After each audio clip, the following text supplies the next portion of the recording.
welcome to Tarmac. I'm Dave. I'm Matthew, and if you're wondering why we're so far away and so low down, frankly, it's because in front of us is the big Ram 1500 Express crew cab. That's right, it's a big mammoth of a vehicle, and today we're going to show you what it's like to live with it. Come, let's take a look at this.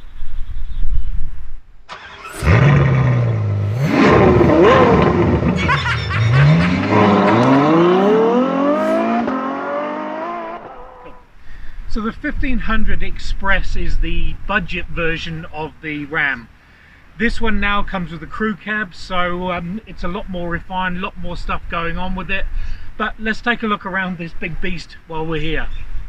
Normally I'd need to squat down to look at the front grille, but you know, I don't need to. This is actually quite perfect for me.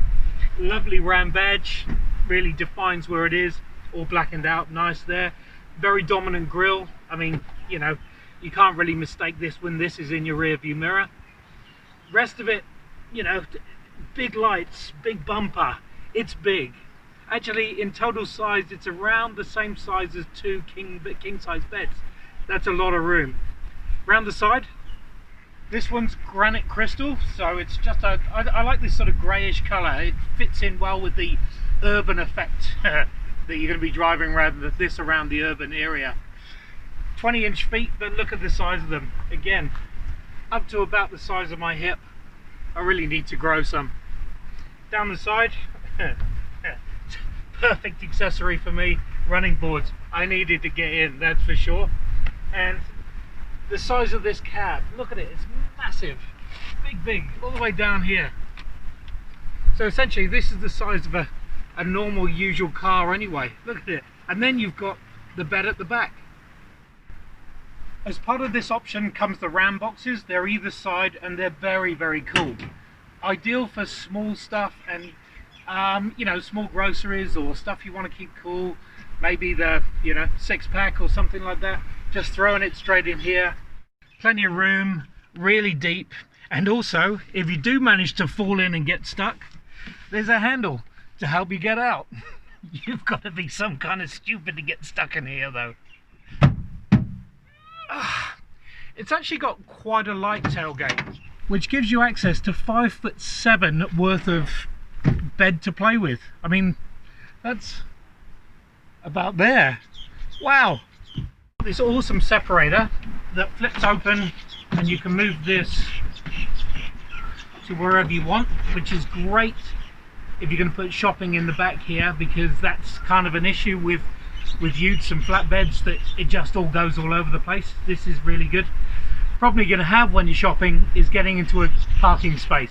We'll show you that now.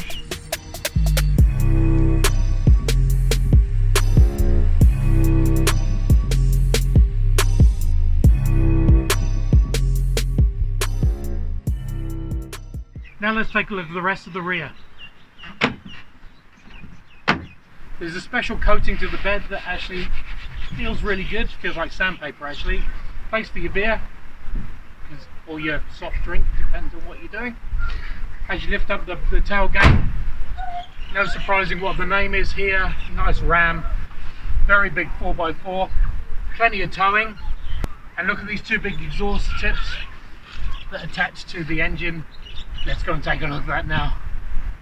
A naturally aspirated Chrysler 5.7 litre Hemi V8 that actually looks surprisingly small inside this beast. Speaking of looking surprisingly small inside, let's have a look inside and Matthew will show you what it's all about in there. If the front did a good job of dwarfing Dave, as you just saw, well, the interior is no different really. I mean, just look at how far I am from the camera there, and the fact that, you know, the dashboard is literally an arm's reach away from me, and the passenger seat, well, I can't even reach that with my arm. That's how much space there is in there.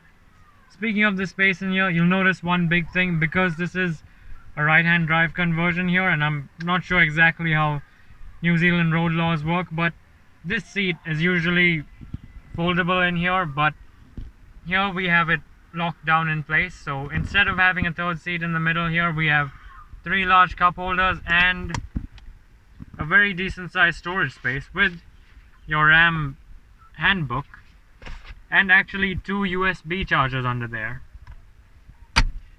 What also adds to it is that it's covered in leather, soft leather.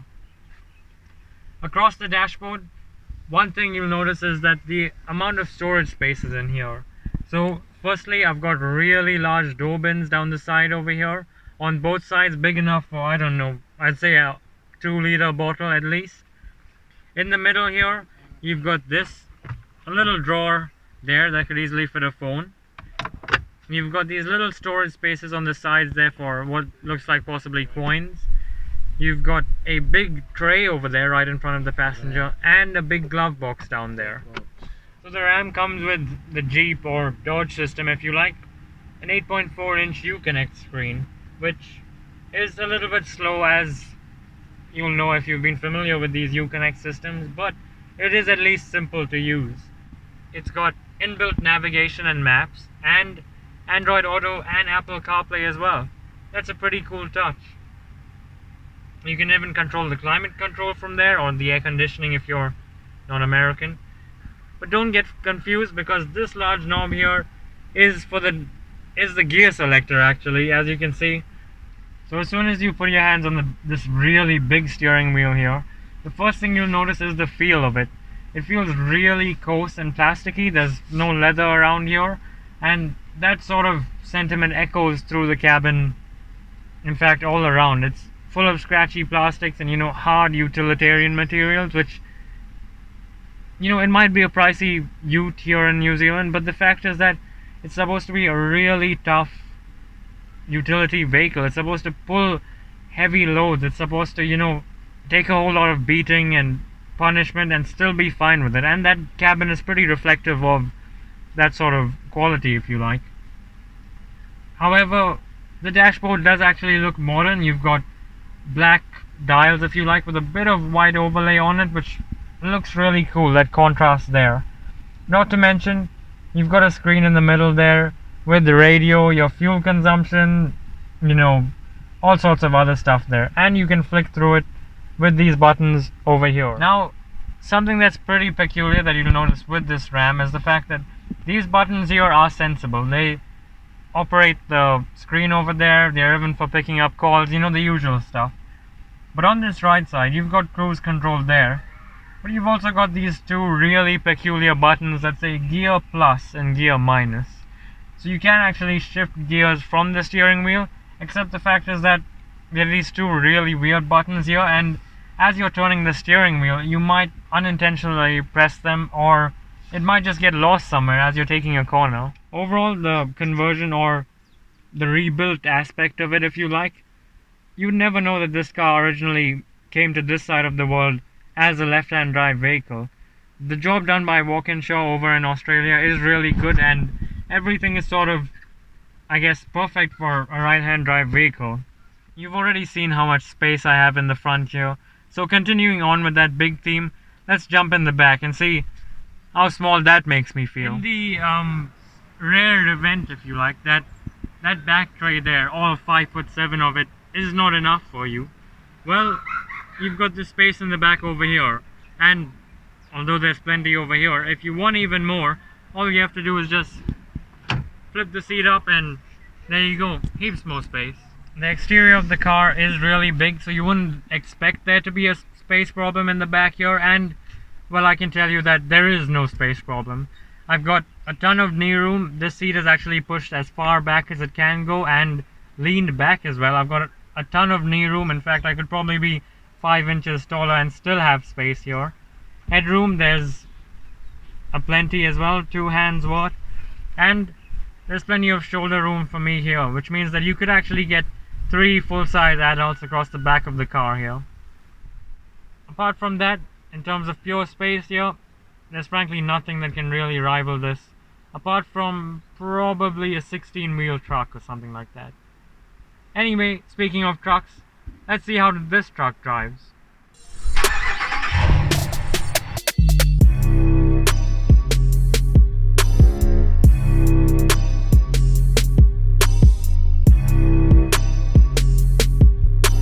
For starters, as you can see here, the elephant in the room and quite literally this is about the size of a room, is There's an elephant in here somewhere, you just can't see it. Like, is the amount of space in between us. I mean, look, that's my arm, and wait, steady on, we're not that close. that's about the amount of space that we have in between the driver and passenger. This is actually about the perfect amount of space I want between you and me, to be honest. The 1500 or the Ram itself, I've been lucky enough to go over and see these being manufactured, well, being converted over in Australia, and they really do a fantastic job in moving the steering wheel from the wrong side over to the right side, and it feels right. It feels like this is how it was meant to be.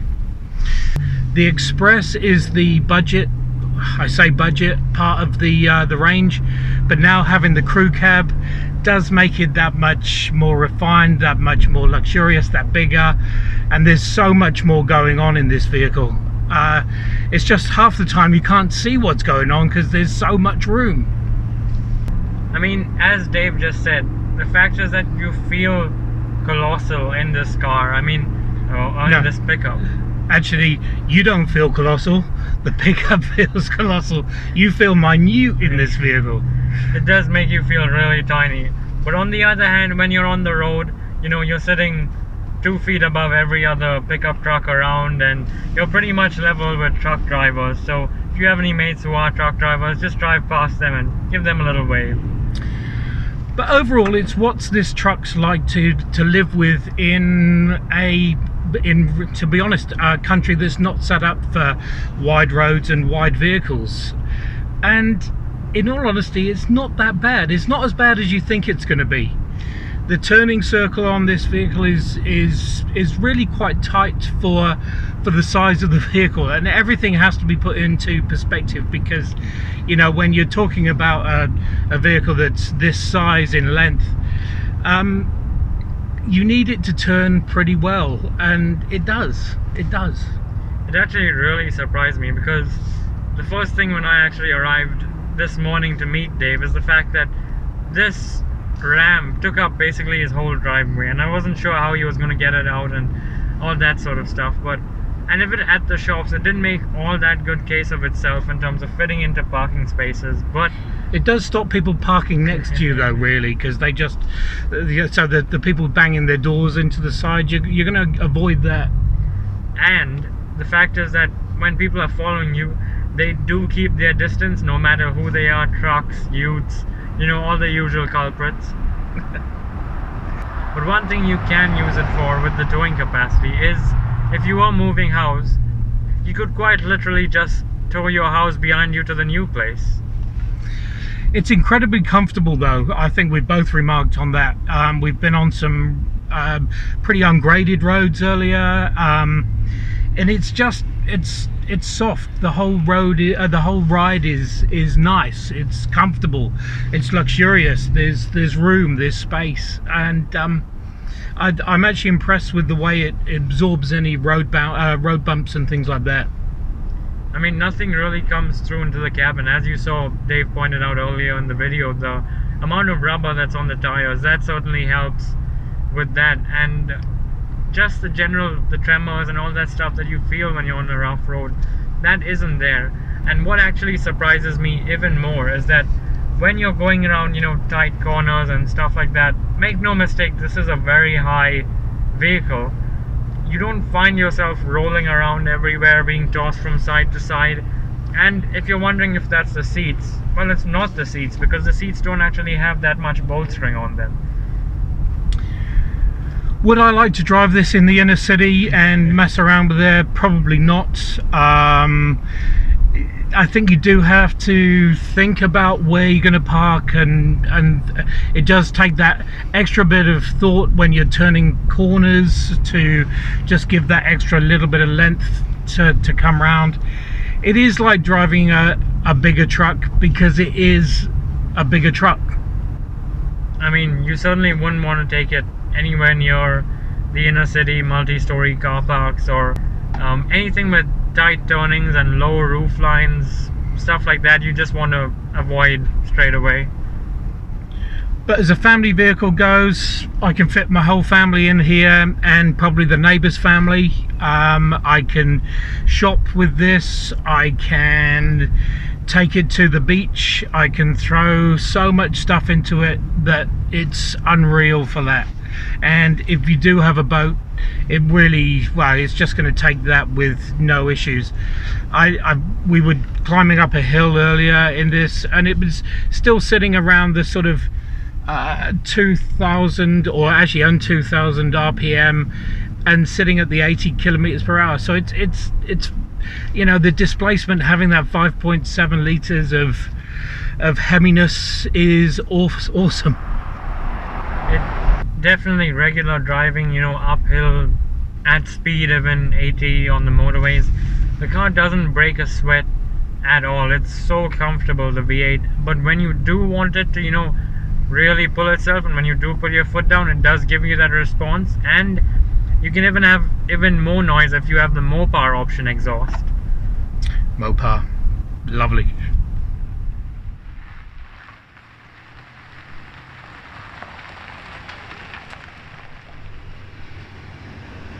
So there you have it, the Ram 1500 Express Crew Cab. What do we think? It's big, unnecessary, stupidly large, well over the top, and I absolutely love it. It's just what you'd want, or it's just what you expect in a big truck. The turning circle's great. The feel on the road is big and powerful, and you know, all that stuff that I'm missing. What do you think? The name's pretty much as long as the vehicle, and it's a proper rugged truck. It'll have no problems towing a boat, a house, carrying anything you need, and you can always use those Ram boxes if you need to put extra people. Oh yeah, stuff them in there somehow, I don't know. They can get out, they can get out. Thanks for watching. Make sure you subscribe and click that bell icon to see a new video every time we make one. Cheers.